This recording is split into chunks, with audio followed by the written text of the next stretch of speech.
بسم اللہ الرحمن الرحیم۔ آج میں سورۃ فاتحہ کا عمل لے کر آپ کی خدمت میں حاضر ہوا ہوں۔ سورۃ فاتحہ، اس کے بہت سے نام ہیں، تقریباً 19-20 نام ہیں اس کے، جو تفسیر میں لکھے ہوئے ہیں۔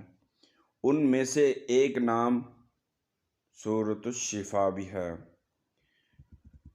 اس کا نام سورۃ شفا کیوں رکھا؟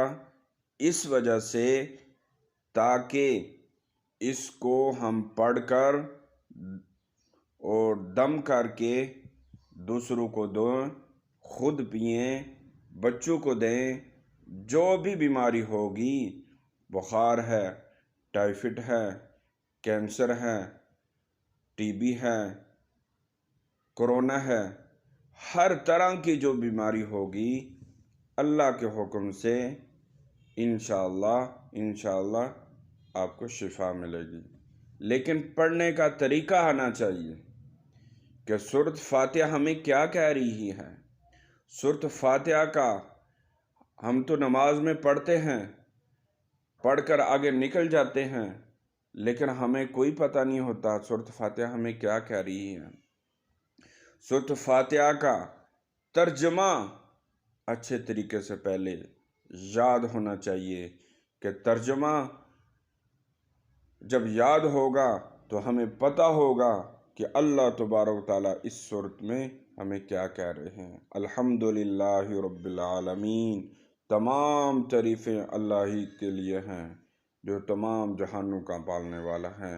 جب ہم ترجمے کے ساتھ ہم پڑھیں گے تو ہمیں پتہ چلے گا کہ یہ سورۃ فاتحہ ہمیں کیا کہہ رہی ہے۔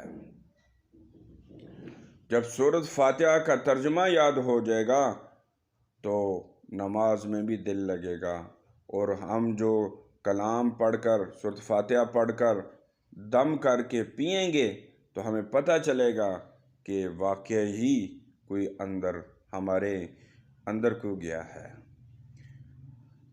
تو اس کو پڑھنے سے تمام جائز مقاصد پورے ہو جاتے ہیں۔ کسی کی شادی میں رکاوٹ ہے، یا گھر نہیں مل رہا، کرایہ داروں کا مسئلہ ہے، یا پھر آپ کو شادی کے اندر رکاوٹیں ہیں،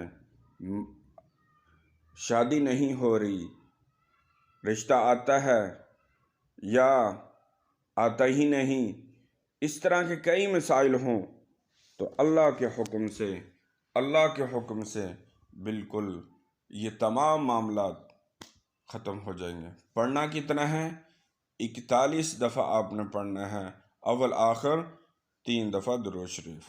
تو انشاءاللہ ہر تمنا، ہر آرزو آپ کی پوری ہوتی چلی جائے گی۔